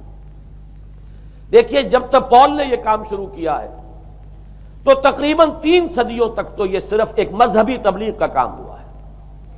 انہوں نے کوششیں کی، محنتیں کی، پیغام پہنچایا، اور جیسا کہ میں عرض کر چکا ہوں اس وقت تک گڈمٹ تھے، پال کے ماننے والے بھی تھے اور حضرت مسیح کے جو اصل صحابہ تھے جو ان کے حواریین تھے ان کے ماننے والے بھی تھے، لہذا کشمکش ان کے اندر بھی چل رہی تھی۔ لیکن ظاہر بات ہے کہ حضرت مسیح کے اصل حواریین وہ تو اول تو یہ کہ اپنی گفتگو رکھ رہے تھے محدود بنی اسرائیل تک، نمبر 2 یہ کہ انہوں نے تو شریعت کو ساقط نہیں مانا۔ جنگل کی آگ کی طرح جو مسیحیت پھیلی ہے وہ پالزم والی مسیحیت ہے، اس لیے کہ اس میں تو کوئی شریعت کا کوئی بوجھ نہیں، کوئی حلال نہیں، کوئی حرام نہیں، کوئی نماز نہیں، کوئی روزہ نہیں، لہذا یہ تیزی کے ساتھ پھیلی ہے۔ اور 300 برس تک تو ایک کشمکش جو ہے جاری رہی، انہوں نے تبلیغیں کی، مصائب جھیلے، کشمکش اندر بھی چلی باہر بھی چلی۔ لیکن اس کے بعد قیصر روم قسطنطین، قسطنطین جسے کہتے ہیں، جس کا یہ قسطنطنیہ ہے، کانسٹنٹائن، اس نے یہ محسوس کیا بالکل اکبر کی طرح، جیسے اکبر نے محسوس کیا تھا کہ میری مملکت کے اندر یہ مذہبی تصادم جو ہے یہ سب سے بڑی یوں سمجھیے کہ انسٹیبلٹی کا سبب ہے، لہذا ان تمام مذہبوں کو ایک ہاون دستے میں ڈال کے کوٹ پیس کر ایک بناؤ۔ وہ جو دین اکبری یا دین الہی جو اس نے کیا تھا اس سیاسی مصلحت کی وجہ سے کہ یہ ہندو مسلم تصادم اور دوسرے مذاہب کا ٹکراؤ جو ہے وہ ہندوستان کو ایک سیاسی وحدت اور ایک اپنی سیاسی عظمت کی طرف پیش قدمی کرنے کا جو راستہ ہے اختیار کرنے سے روکتا ہے، لہذا یہ کام کیا جائے۔ یہی قسطنطین نے کیا۔ اس نے جب دیکھا بڑی کشمکش چل رہی ہے اس نے خود عیسائیت اختیار کر لی۔ عیسائیت کون سی اختیار کی؟ پالیزم والی۔ ظاہر بات ہے اس کے لیے بھی اصل عیسائیت اختیار کرنا جو ہے مشکل تھا، پالیزم والی۔ اور اس کے بعد یہ اب اسٹیٹ کی جو مشینری تھی، جو طاقت تھا، جو دباؤ تھا، اس کے حوالے سے اب یہ مسیحیت جو ہے پورے رومن امپائر کے اندر اب یہ بڑی تیزی کے ساتھ جس کو کہنا چاہیے اس کا ایک نظام قائم ہوا، اور جو مذہبی طبقہ تھا اس کا اقتدار مستحکم ہو گیا۔ اس کے باوجود 200 برس اور گزرے۔ یونان چونکہ بہت بڑا مرکز تھا علم کا، فلسفے کا، سائنس کا، حکمت کا، آپ کو معلوم ہے یہ تمام ارسطو ہو، افلاطون ہو، یہ سب یونان کے ہیں، ارشمیدس ہو، یہ تمام کے تمام جو بھی ہے، تو سائنس اور فلسفہ دونوں اس کا گہوارہ یونان تھا۔ یونانی حکماء اعتراض کرتے تھے، لہذا سن 529 اس کو نوٹ کر لیجئے، جسٹینین ایک قیصر تھا اب قسطنطین کے 200 برس بعد، اس نے اپنی پوری مملکت میں فلسفہ اور سائنس کی تعلیم حرام قرار دے دی۔ کوئی نہ فلسفہ پڑھ سکے گا نہ سائنس، جو فلسفہ پڑھے گا اس کو مرتد قرار دے دیا جائے گا اور زندہ آگ میں جلا دیا جائے گا۔ انکوزیشن کورٹس قائم ہوئی، وہ صرف مذہبی عدالتیں اس لیے قائم ہوتی تھی کہ جس کے بارے میں معلوم ہو جائے کہ یہ فلسفہ پڑھتا ہے یا یہ سائنس پڑھتا ہے، اس لیے کہ فلسفہ اور سائنس دونوں جڑ کاٹتے ہیں اس ڈوگما کی۔ وہ ڈوگما جو پالیزم والا ڈوگما ہے اس کی جڑ کھودنے والی ہیں دونوں چیزیں، اور چونکہ وہ دونوں عقل کو اپیل کرتی ہیں، یہ ڈوگما عقل کے متضاد ہے، لہذا مذہب کا تحفظ اسی طرح ہو سکتا ہے کہ اب ان دونوں کو بالکل ممنوع قرار دے دیا جائے۔ یوں سمجھیے کہ تقریباً 1000 برس تک یورپ میں، چونکہ سب سے بڑی امپائر یہی تھی، یورپ میں فلسفہ اور حکمت اور یہ سائنس کی تعلیم ممنوع رہی۔ یہ ہے در حقیقت سب سے پہلا کام جو جسٹینین نے کیا 529 میں۔ اس کے بعد آگے چل کر پوپ کا جو اقتدار ہے وہ اتنا زبردست بنا ہے، پوپ کو اختیار حاصل ہو گیا جس چیز کو چاہے وہ قانون کا درجہ دے دے، اس لیے کہ شریعت تو ہے نہیں، خلا پوپ کون کرے گا؟ پوپ کو کرے گا۔ پوپ کو اختیار حاصل ہو گیا وہ جس کے گناہ چاہے معاف کر دے۔ اب دیکھیے اگرچہ ویسے تو گناہ پہلے ہی معاف ہو گئے کہ جس نے مسیح کو مان لیا گناہ تو معاف ہو گئے اگلے پچھلے سب، لیکن یہ کہ پھر بھی ایک خلش رہ جاتی ہے انسان کے دل میں، چونکہ ایک اخلاقی حص انسان کے اندر اللہ نے پیدا کی ہوئی ہے۔ جب کوئی شخص کرتا ہے، کوئی بدکاری کرتا ہے، کوئی چوری کرتا ہے، ڈاکہ ڈالتا ہے، تو وہ جو ایک کانشنس ہے وہ جو پرک کرتا ہے، اس کو بھی ختم کرنے کے لیے اگر پوپ یا کارڈینل یا اس کے کسی نمائندے کے سامنے جا کر اعتراف گناہ کر لو اور کچھ اس کی مٹھی گرم کرو، کچھ ہدیہ پیش کرو، تو توبہ نامہ، معافی نامہ تمہیں دے دیا جائے گا، اور وہ جو چیز ہے وہ تمہارے لیے سند ہے کہ کوئی تم سے باز پرس تمہارے گناہ کے نہیں ہو سکے۔ پھر ان کی قیمتیں تھیں، ان کے لیے بڑی بڑی جو ہے ہدیے مقرر کیے گئے تھے۔ تیسری چیز بائبل کا اول تو یہ کہ مفہوم جو ہے وہ کوئی سند نہیں ہے، اس لیے کہ بائبل ہانٹ کر رہی تھی نا، اولڈ ٹیسٹمنٹ بھی ہے، یہ حضرت مسیح کی یہ 4 انجیلیں بھی ہیں، یہ تعلیم کچھ اور ہے، لہذا بائبل جو ہے وہ سند نہیں ہے، سند پوپ کا جو ہے فرمان وہ سند ہے۔ بائبل کی شرح کرنے کی، بائبل کی طرف سے کوئی دلیل لانے کی کسی کو کوئی حق حاصل نہیں۔ یہ جبر تھا، یہ تشدد تھا یورپ میں، یہ وہ دور تھا جب کہ اسلام پھیل رہا تھا۔ میں نے اس لیے آپ سے کہا تھا، نوٹ کرایا آپ کو، 529 میں جسٹینین کا یہ فرمان ہے، 571 میں حضور کی ولادت ہو رہی ہے، وہی صدی ہے، اور 630 کے آس پاس، بلکہ 629 کے آس پاس سلطنت روما کے ساتھ مسلمانوں کا ٹکراؤ شروع ہوا ہے۔ تو یہ تاریخی ان کو ریلیشن جو ہے ذہن میں رکھیے، جس وقت مسلمان آئے اور 200-300 برس جو ان کے عروج کے ہیں، اس وقت آپ کو معلوم ہے کہ تقریباً 6 صدیاں ہو چکی تھی کہ یورپ بالکل جس کو کہا جاتا ہے ڈارک ایجز، انتہائی تاریکی، مذہبی جبر اور استبداد، اس کے سوا کچھ نہیں۔ اور وہ ملاؤں کی حکومت جسے آپ کہیں گے، جسے آج کل کی اصطلاح میں کہا جائے گا، وہ جس کو چاہے جو چاہے صدا دے دے، پوپ کو اختیار حاصل ہے۔ کسی کے بارے میں ذرا جیسے بعض اوقات خبریں سچی ہیں یا جھوٹی، لیکن میں مثال دے رہا ہوں جیسے خبریں آتی رہی ہیں ایران کے بارے میں کہ کہیں اگر معلوم ہو گیا ہے تو پاسداران انقلاب پہنچے اور سمری ٹرائل اور فوراً ختم کیا آدمی کو۔ اس قسم سے انکوزیشن رپورٹس جو ہیں وہ کورٹس وہاں قائم ہوئی، اور یوں سمجھیے کہ لاکھوں افراد تحت کیے گئے، زندہ جلائے گئے۔ لیکن اس کے بعد جب عالم اسلام میں وہ روشنی پھیلی، اور خاص طور پر بنو عباس کے زمانے میں، اب بھاگ بھاگ کر وہاں جو بھی تھے فلسفے کے اور سائنس کے کوئی دلچسپی رکھنے والے، وہ بھاگ کر عالم اسلام میں آ گئے۔ یہاں اب وہ کتابیں جو ہیں ان کے ترجمے ہوئے، خاص طور پر مامون اور ہارون الرشید کے زمانے کے اندر یہ علم جو ہے ہندوستان سے بھی لیا، یونان سے بھی لیا مسلمانوں نے، اور اس کے بعد یہ غرناطہ اور قرطبہ کی یونیورسٹیوں کے ذریعے سے اس علم نے پینیٹریٹ کیا ہے دوبارہ یورپ میں۔ دیکھیے سرکل کیسے بنا ہے، یونان کا علم آیا ہے پہلے عالم اسلام میں، مڈل ایسٹ میں، اور پھر ادھر سے ہو کر چکر کھا کر اور اسپین کی یونیورسٹیوں کے ذریعے سے یورپ میں انٹروڈیوس ہوا ہے۔ اس وقت پھر اصلاح مذہب کی تحریک شروع ہوئی، اور ساتھ ہی تحریک احیاء العلوم رینیسنس،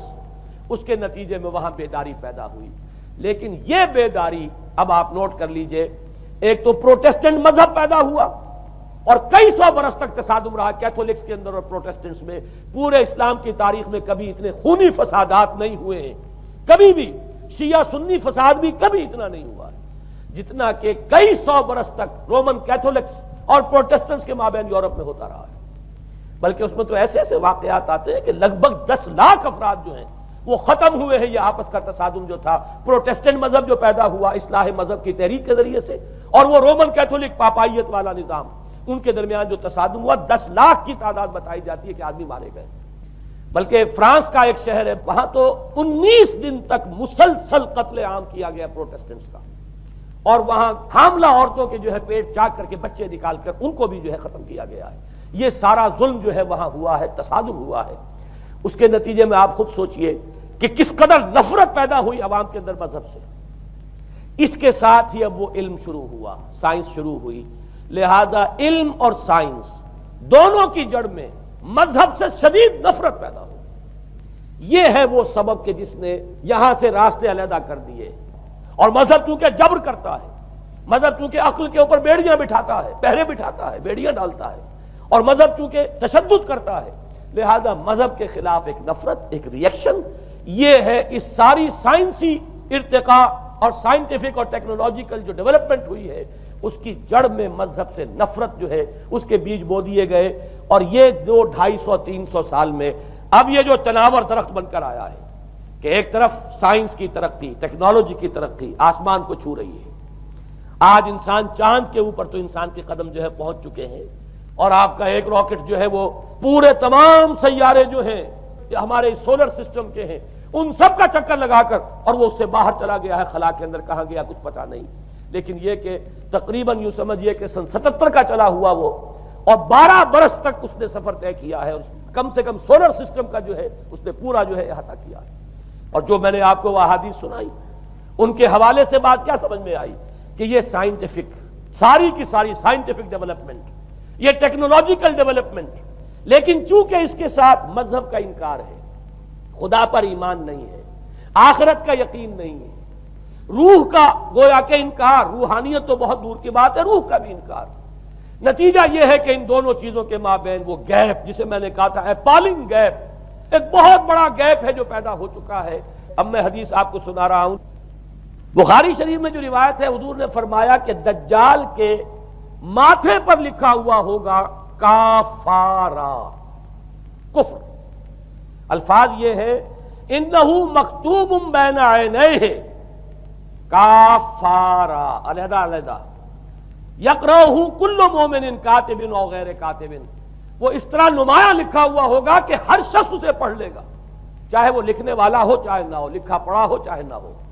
یعنی اس تہذیب کی پیشانی پر کفر لکھا ہوا ہے، مذہب سے دشمنی، مذہب سے بودھ، مذہب سے دوری، مذہب کی ہر چیز کی نفی۔ آج جو ایک ورلڈ سویلائزیشن ہے، ایک عالمی تہذیب ہے جس کا کہ غلبہ ہے ہمارے اس پورے گلوب پر، اس میں تین چیزوں کے مقابلے میں تین چیزوں کی اہمیت ہے. خدا کی اہمیت نہیں ہے، ہوگا، ہم انکار بھی نہیں کرتے، لیکن ہم جانتے بھی نہیں کہ ہے کہ نہیں. ہاں، اہمیت کائنات کی ہے. غور کرو، کائنات کے قوانین کو سمجھو، ایکسپلائٹ کرو، قوت جو ہے نیچر کی قوت اس کو مسخر کرو، اس کو استعمال کرو. ہوگا خدا ہے یا نہیں ہے، چھوڑو اس بحث کو. اصل اہمیت جو ہے وہ کائنات کی. اسی طرح اصل اہمیت اس جسم کی ہے، مادے کی ہے. روح ہوگی کوئی شے ہمیں نہیں پتا، نہ ہم دیکھ سکتے ہیں، نہ ہم اسے چھو سکتے ہیں، نہ چکھ سکتے ہیں، ہوگی. لیکن یہ کہ اصل جو ہے اہمیت وہ مادے کی اور جسم کی ہے، اس کی فکر کرو. اسی طریقے سے حیات دنیاوی، اصل شے حیات دنیاوی ہے. اس کو بناؤ، سنوارو، بہتر سے بہتر زندگی گزارو، ویلفیئر سٹیٹ ہو، بہت ہی عمدہ ماحول ہو اور ہر چیز کو، لیکن حیات اخروی ہوگی. اب تو آرام سے گزرتی ہے، آخرت کی خبر خدا جانے ہے یا نہیں ہے، اس سے ہمیں کوئی بحث نہیں. تین چیزوں کے مقابلے میں تین چیزوں کی اہمیت، یا یوں کہیے کہ تین چیزوں کے مقابلے میں مقابل کی تین چیزوں کو بالکل غیر اہم، اس کی طرف کوئی توجہ ہی نہیں. توجہ کا ارتکاز کائنات پر ہے، ذات باری تعالیٰ پر نہیں. ذات و صفات باری تعالیٰ ایک صرف علمی موضوع ہے، اصل توجہ کی شے کائنات ہے. روح ہوگی کوئی شے، اصل شے جسم ہے اور مادہ ہے. حیات اخروی ہمیں نہیں پتا، کسی نے واپس آ کر خبر نہیں دی مرنے کے بعد، لہذا ہم نہیں کہہ سکتے ہے کہ نہیں ہے. البتہ یہ کہ حیات دنیا بھی تو ہے، اس کو مضبوطی کے ساتھ تھامو، اس کو بہتر بناؤ. توجہ کا اصل ارتکاز حیات دنیاوی پر ہے. یہ ہے وہ گلوبل سویلائزیشن جو در حقیقت یورپ سے ابری، اور یورپ سے ابری ہے، اس کی بنیاد میں مذہب کی دشمنی موجود تھی. جو رد عمل تھا در حقیقت اس پاپائیت کے نظام کا، جو پولزم کے ذریعے سے دنیا میں قائم ہوا، یہ وجہ ہے. اور آج انسان جہاں کھڑا ہے، غور کیجئے، انتہائی ہولناک جنگ جو ہے وہ اس کے سر پر ایک خطرے کے طور پر مسلط ہے. دو جنگیں اس ایک صدی میں ایسی ہو چکی ہیں جنہیں اپنے ورلڈ وار 1 اور ورلڈ وار 2 اتنے بڑے پیمانے پر قتل و غارت دنیا میں پہلے کبھی نہیں ہوئی. اس لیے کہ پہلے فوجوں کی جنگیں ہوتی تھی، آبادیوں پر جا کر کہیں کوئی قتل عام ہو گیا، ورنہ یہ کہ قبضہ لیا. پہلے وہ کسی اور کی ریت تھے، اب کسی اور کی ریت ہو گئے. آیا بابر آیا، اس نے پانی پت کے میدان کے اندر ابراہیم لودھی کو شکست دے دی. دلی میں آ کر اس نے کسی کا خون نہیں بہایا، بس وہ آ کے تخت پر قابض ہو گئے.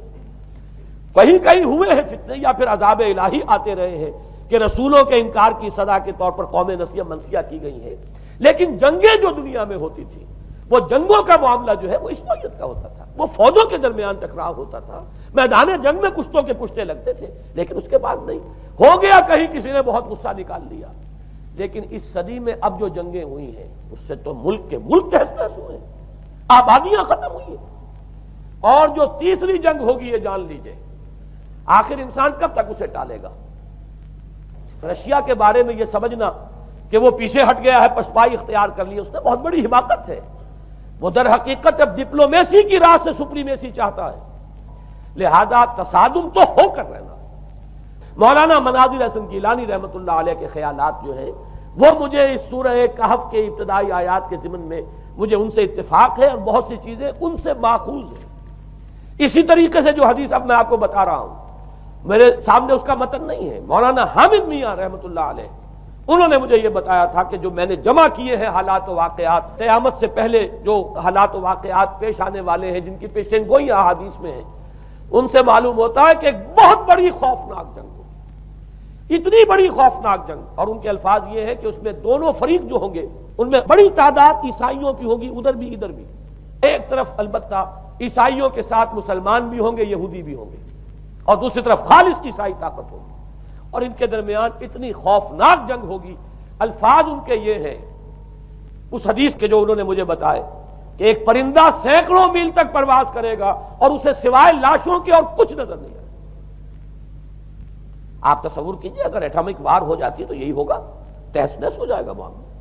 ختم ہو کر رہ جائے گی چیز. اور یہ چیز جو ہے یہ بہرحال یہ جتنا کچھ پائل اپ کیا گیا ہے، یہ ڈسٹرکٹیو فورس سائنس کی یوں سمجھیے کہ معراج اب یہی ہے. اب تو سٹار وارز کی باتیں ہو رہی ہیں کہ صرف زمین پر نہیں، باہر بھی یہ جنگیں ہمیں لڑنی پڑیں گی. لیکن یہ کہ اس کا کیا حال ہوگا. امریکہ میں ایک پکچر تیار کی گئی تھی، دی ڈے آفٹر، غالباً اس کا نام ہے. اس میں ایک نقشہ دکھایا گیا ہے اس قدر ہولناک کہ یہ 100 اور اونچی منزلہ عمارتیں جو ہے یہ ایسے جیسے کہ کچے گھروندے ہوتے ہیں ایسے وہ پگھل کر رہ جائیں گی، اور یوں سمجھیے کہ انسان جو ان کے اندر ہوں گے، ایک ایک منزل کے اندر، ایک ایک ایسی 100 منزلہ عمارت کے اندر ہزاروں آدمی ہوتے ہیں، جیسے کہ کوئی ایسی کالونی ہو کوئی ان کی چیونٹیوں کی، اور اس پوری کالونی کو آپ اپنے پاؤں سے مسل دیں، ایسے انسانوں کا حال ہوگا اگر وہ جنگ ہو جاتی جس کا نقشہ کھینچا گیا ہے۔ یہ ہے در حقیقت وہ بات کہ جو مولانا مناظر حسن گیلانی فرما رہے ہیں ان آیات مبارکہ میں، وَيُنذِرَ الَّذِينَ قَالُوا اتَّخَذَ اللَّهُ وَلَدًا، تاکہ خبردار کر دے یہ قرآن ان لوگوں کو جنہوں نے کہا ہے کہ اللہ نے بیٹا بنایا، بدترین شرک کا جنہوں نے ارتکاب کیا، اور اسی ولدیت مسیح کے عقیدے سے وہ ساری کرپشن جو ہے دین خداوندی کی، دین مسیح کی اصل جو دین تھا اس کی جو ہوئی ہے، اور اس کے نتیجے میں آج نوع انسانی وہاں کھڑی ہے۔ اسی لیے آیت نمبر 2 میں فرمایا وَيُنذِرَ بَأْسًا شَدِيدًا مِّن لَّدُنْهُ، تاکہ خبردار کر دے ایک بہت بڑی جنگ سے۔ ہمارے اکثر مفسرین نے یہاں پہ ایک بہت بڑا عذاب کہہ کر جو ہے وہ گزر گئے ہیں، لیکن واحد یہ لفظ ہے قرآن مجید کا یہ مقام ہے جہاں لفظ باس آیا ہے، اور مولانا مناظر حسن گیلانی نے بحث کی باس تو جنگ کو کہتے ہیں، قرآن مجید میں جہاں بھی یہ لفظ آیا جنگ کو کہتے ہیں۔ تو ایک بہت بڑی ہولناک جنگ جس کے لیے فرمایا ملت دن ہو، یہ تمہارے اپنے پیمانوں پر نہیں آئے گی، یہ تمہارے حساب کتاب میں نہیں آ سکتا جو ڈسٹرکشن ہوگی۔ جیسے کہ آپ علم لدنی کہتے ہیں، ایک علم وہ ہے جو جانے بوجھے طریقے سے حاصل کیا جاتا ہے، ایک علم لدنی ہے جو خاص اللہ تعالیٰ اپنے کسی بندے کو عطا فرما دے۔ اس جنگ کی جو ہلاکت خیزی ہے وہ تمہارے حساب کتاب میں آنے والی نہیں ہے۔ لِيُنذِرَ بَأْسًا شَدِيدًا مِّن لَّدُنْهُ وَيُبَشِّرَ الْمُؤْمِنِينَ الَّذِينَ يَعْمَلُونَ الصَّالِحَاتِ أَنَّ لَهُمْ أَجْرًا حَسَنًا مَّاكِثِينَ فِيهِ أَبَدًا۔ البتہ اللہ تعالیٰ بچائے گا اپنے اہل ایمان بندوں کو جو نیک عمل پر بھی قائم۔ اب میں وہ حدیث آپ کو سنا دوں، میں نے پہلے بخاری کی حدیث آپ کو سنا دی کہ اس پورے فتنے کے معلوم ہوگا کہ اس کی دونوں آنکھوں کے مابین کافارا لکھا ہوا ہے کفر، گویا کہ یہ سمبل ہے، یہ علم ہے، یہ علامت ہے اس جدید موجودہ تہذیب کی کفر، الحاد، مادہ پرستی، خدا کا انکار، آخرت کا انکار، روح کے وجود کا انکار۔ اس کے بعد فرمایا یہ ابو داؤد کی روایت ہے، فواللہ، تو خدا کی قسم وہ وقت جب آئے گا، ان الرجل لیاتیہ وہو یحسب انہ مومن، ایک شخص حاضر ہوگا اس کے پاس، دجال کے پاس، اور وہ شخص اپنے آپ کو مومن سمجھتا ہوگا کہ مومن ہے، فیتبعہ بما یبعث بہ الشبہات، لیکن جو شبہات اس فتنے کی وجہ سے اس کے اندر پیدا ہو جائیں گے اس کی وجہ سے وہ بھی اسی کی پیروی کرے گا۔ آج آپ عالم اسلام کا نقشہ دیکھ لیجئے، ذہنوں کے اندر جو شبہات ہیں، ایمان کے بارے میں یقین کی کیفیت کتنوں کو حاصل ہے، وہی ساری ہماری بھی ویلیوز ہیں، وہی مادی تہذیب جو ہے آج ہم بھی اسی کے پیروکار ہیں، سمجھتے ہیں اپنے آپ کو مسلمان، سمجھتے ہیں مومن، لیکن ذرا تجزیہ کیجئے۔ اسی کو میں نے اپنے اس کتابچے میں اسلام کی نشرت ثانیہ میں تفصیل سے واضح کیا کہ در حقیقت رگوں پے میں سرایت کر گئی ہے یہ تہذیب، بظاہر جو ہے نظر آتا ہے جیسے روئے ارضی پر، زمین کے اوپر تو آپ کو کہیں اونچائی نظر آ جائے گی، کہیں نیچائی نظر آ جائے گی، کہیں پانی ہے کہیں خشکی ہے، ذرا اوپر چلے جائیں تو ہوا ہے، ہوا کا غلاف پورے کرۂ ارضی کو اپنے اندر لیے ہوئے۔ یہی حال ہے ہر ملک میں آپ چلے جائیں، نیچے کے لوگوں میں کچھ مذہب نظر آ جائے گا تھوڑا بہت۔ ہندوستان میں بھی اگر کوئی مندروں میں جاتا تو گھٹیا آدمی جاتے ہیں، بیچارے نیچ لوگ جاتے ہیں، بڑا لوگ آدمی کوئی نہیں جاتا۔ ہمارے ہاں بھی جا کے ہوتے ہیں مساجد میں سفارا تو غریب، پردہ رکھتے ہیں اگر کوئی تمہارا تو غریب۔ شہروں میں ایک کاروباری طبقہ ضرور ایسا ہے جو نماز روزے کے ساتھ اس کا ایک شوق ہے، لیکن آپ جا کے دیکھ لیجئے دیہات کے اندر کیا حال ہے۔ تو معلوم یہ ہوا کہ نیچے تو شاید کچھ نہ کچھ فرق ہے، یہ مسلمان ملک ہے، یہ ہندو ملک ہے، یہ فلاں ملک ہے، یہ بدھ مت کا ملک ہے، لیکن اوپر چلے جائیں یعنی ہر ملک کے اوپر جو ایلیٹ ہے، جو اعلیٰ تعلیم یافتہ، جو آپ کی ملٹری اور سول بیوروکریسی ہے ٹاپ کی، وہ تو ایک ہی رنگ میں رگے ہوئے، ان کا لباس وہی، ان کا رہن سہن وہی، ان کا تمدن وہی، نام کا فرق اگر نہ ہو تو پتہ نہیں چلے گا یہ مسلمان ہے کہ ہندو ہے کہ سکھ ہے، پر پتہ چلے گا وی پی سنگھ نام ہے تو پتہ چلے گا کہ ہندو ہے، لیکن یہ کہ باقی اس کی وضاحت، اس کا لباس، اس کا اٹھنا بیٹھنا، آپ کے ہاں یہ تو کچھ عوامی دور میں آ کے کرتا شلوار جو ہے وہ آئی ہے، لیکن وہ بھی اندرون ملک ہوتی ہے، باہر جا کر ہمارے اپنے ان لوگوں کے جو لباس ہوتے ہیں آپ کو دیکھیے کہاں فرق معلوم ہو جائے گا کہ کون مسلمان ہے اور کون ہندو اور کون پارسی ہے اور کون عیسائی۔ تو معلوم یہ ہوا کہ اوپر ایک ہی گلوبل سیویلائزیشن ہے جس کا دور دورہ ہے، اور اس سیویلائزیشن کے ماتھے پر لکھا ہوا ہے کافارا۔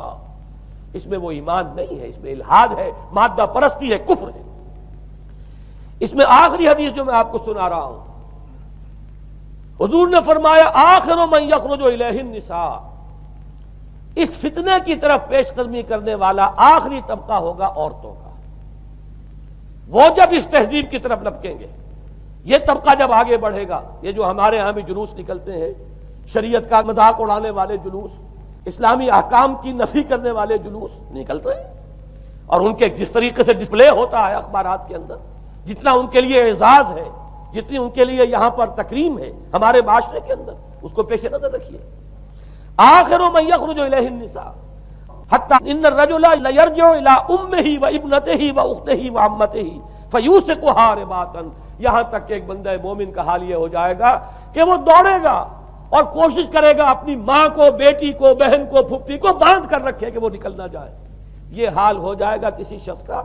آج کتنے لوگ بے بس ہو چکے ہیں، اب وہ باندھ کر رکھنے والے بھی گویا کہ ہتھیار ڈال چکے، ورنہ یہ کہ ایک دور تھا کہ کچھ نہ کچھ باندھ کر رکھنے والے تو تھے، لیکن اب تو آزادی کی صورت آئی ہے تو باندھ کر رکھنے والے جو ہے وہ ہار مان چکے۔ اب تو آپ دیکھیں گے اچھے بھلے نظر یہ آتا ہے، داڑھی رکھی ہوئی ہے، خود جو ہے وہ مذہبی مزاج کے ہیں، لیکن بالکل بے پردہ کو خاتون جو ہے این ان کے اسکوٹر کے پیچھے بیٹھی ہوئی یا ان کے کار کے اندر ان کی برابر کی سیٹ کے اوپر بیٹھی ہوئی جا رہی ہے۔ بے پردگی، یہ اباحیت، ہمارے اخبارات کا جو حال ہے اس کو دیکھیے۔ خدا کے لیے یہ رنگین صفحات بند کرو، لیکن مجال ہے جو کسی کے کان پر جوں تک نہیں گی۔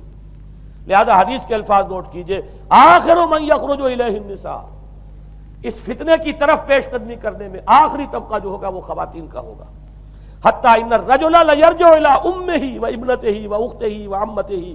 یہاں تک کہ آدمی دوڑے گا، پکڑے گا اپنی ماں کو، اپنی بیٹی کو، اپنی بہن کو، اپنی پھپھی کو، اور اسے باندھ کے ہی کوشش کرے گا کہ کہیں وہ اس طریقے سے اس دجالی فتنے کے اندر جو ہے وہ اسی کی پیروی کے اندر گھر سے نہ نکل جائے۔ یہ ہے وہ فتنہ جس کی لپیٹ میں اس وقت پوری دنیا آئی ہوئی ہے۔ اب نوٹ کیجئے، اس فتنے کے لیے اب میں چند باتیں اور کہہ رہا ہوں۔ لغوی بحث کیا ہے؟ دجال کسے کہتے ہیں؟ یہ بنا ہے لفظ دجل سے۔ دجل اور فریب یہ ہماری زبان میں بھی مستعمل، دجل و فریب، دھوکہ دینے والی شے، ملمہ، حقیقت کچھ ہو اوپر کچھ اور پردہ ڈال دیا گیا، یہ دجل ہے۔ گندم نمائی جو فروشی دجل ہے، فریب ہے۔ اسی کے لیے دوسرا لفظ عربی زبان کا جو قرآن میں کثرت سے آیا وہ غرور ہے، دھوکہ۔ اصل میں یہ دنیا دھوکہ ہے جو حیات اخروی کے لیے ایک پردہ بن کر ہماری آنکھوں پر پڑ گیا ہے۔ میں وہ آیات اب آپ کو جلدی سے سنا رہا ہوں۔ فرمایا وَمَا الْحَيَاةُ الدُّنْيَا إِلَّا مَتَاعُ الْغُرُورِ، سورہ آل عمران میں بھی آیت آئی، سورہ حدید میں بھی۔ لوگوں سن لو، یہ دنیا کی زندگی سوائے دھوکے کو کچھ نہیں۔ میں بعد میں عرض کر دوں گا کہ ایک دوسرا رخ بھی ہے دنیا کی زندگی کا، لیکن اس وقت یہ آیات سن لیجئے۔ غرتکم الحیات الدنیا، تمہیں دھوکے میں ڈال دیا اس دنیا کی زندگی نے، یہ سورہ جاسیہ کی آیت نمبر 35 ہے۔ غرتہم الحیات الدنیا، انہیں دھوکے میں ڈال دیا دنیا کی زندگی نے، یہ سورہ انعام میں آیت نمبر 70 بھی ہے، آیت نمبر 130 بھی ہے۔ تیسری مرتبہ سورہ اعراف میں آیت نمبر 51 ہے، اور 2 مرتبہ سورہ لقمان اور سورہ فاطر میں آیا فَلَا يَغُرَّنَّكُمُ الْحَيَاةُ الدُّنْيَا وَلَا يَغُرَّنَّكُمْ بِاللَّهِ الْغَرُورُ، دیکھو لوگوں کہیں تمہیں دنیا کی زندگی دھوکے میں نہ ڈال دے۔ یہ دنیا کی زندگی جو ہے دھوکہ بن کر ایک فریب کا پردہ ہمارے آنکھوں پر ڈالتی ہے کہ یہ ہمارا مطلوب مقصود، اسی کے لیے بھاگ دوڑ، اسی کو بنانا سنوارنا۔ وہ جو میں عرض کر چکا ہوں، 3 چیزوں کے مقابلے میں 3 چیزوں کی اہمیت۔ حیات دنیاوی جب مطلوب بن جائے، حیات دنیاوی جب انسان کی اصل محبوب بن جائے، تو گویا کہ حیات اخروی اب نگاہوں سے اوجھل ہو گئی، آنکھ اوجھل پہاڑ اوجھل۔ یہی ہے اصل دجل، یہی ہے اصل فریب۔ آیات اور سنیے، سورہ اعلیٰ، بل تؤثرون الحیات الدنیا والآخرۃ خیر وابقیٰ، لوگوں تمہاری گمراہی کی اصل جڑ بنیاد کیا ہے؟ تم دنیا کی زندگی کو ترجیح دیتے ہو جبکہ آخرت بہتر بھی ہے اور باقی رہنے والی بھی ہے۔ کلا بل تحبون العاجلہ وتذرون الآخرہ، کوئی نہیں، تمہارا اصل مرض یہ ہے کہ تم اس عاجلہ سے جو موجود ہے، سامنے ہے، نقد ہے، اس سے محبت کرتے ہو، اور آخرت کو تم نے تج دیا ہے، چھوڑ دیا ہے۔ یہ سورہ قیامہ اور اس سے اگلی سورت جو ہے وہ آپ کے علم میں ہے سورۃ الدہر، اس میں فرمایا گیا ان ہؤلاء یحبون العاجلۃ ویذرون وراءہم یوما ثقیلا، ان لوگوں کا اصل مرض یہ ہے، یہ اس عاجلہ کو پسند کرتے ہیں، اس سے محبت کرتے ہیں، اور پیچھے وہ جو بھاری دن آنے والا ہے اس کا خیال انہوں نے دل سے نکال دیا ہے۔ یہ ہے در حقیقت اصل فساد، اصل فتنہ، اصل گمراہی، 100 خرابیوں کی جڑ ایک خرابی۔ اب اسی کا ایک نتیجہ نکلتا ہے، یہ دنیا جتنی حسین بنتی چلی جائے گی اتنا ہی فتنہ شدید سے شدید تر ہوتا چلا جائے گا، یہاں جتنی آسائشیں ہوں گی اتنا ہی آپ پر غفلت کا پردہ طاری ہو جائے گا۔ اور آپ کو معلوم ہے کہ اس پوری سائنٹیفک جو بھی ڈیولپمنٹ ہے اس کا حاصل کیا ہے؟ یورپ میں جائیے واقعتاً دنیا بڑی حسین بن چکی ہے، امریکہ میں جائیے واقعتاً بہت حسین دنیا ہے، ابو ظبی میں جائیے بڑی حسین نظر آئے گی دنیا، کارنیشز جس طریقے کے آباد ہیں۔ یہ دنیا کا حسن جتنا بڑھے گا اتنا ہی یہ آنکھوں پر اور بھاری پردہ ڈال دے گی، آخرت سے آپ کو غافل کر دے گی۔ یہی دجل ہے، یہی فریب ہے، یہی فتنہ دجالی ہے۔ یہی وجہ ہے، دیکھیے یہ جو آیات آج میں بیان کر رہا تھا اس میں آخر میں فرمایا انا جعلنا ما علی الارض زینۃ اللہ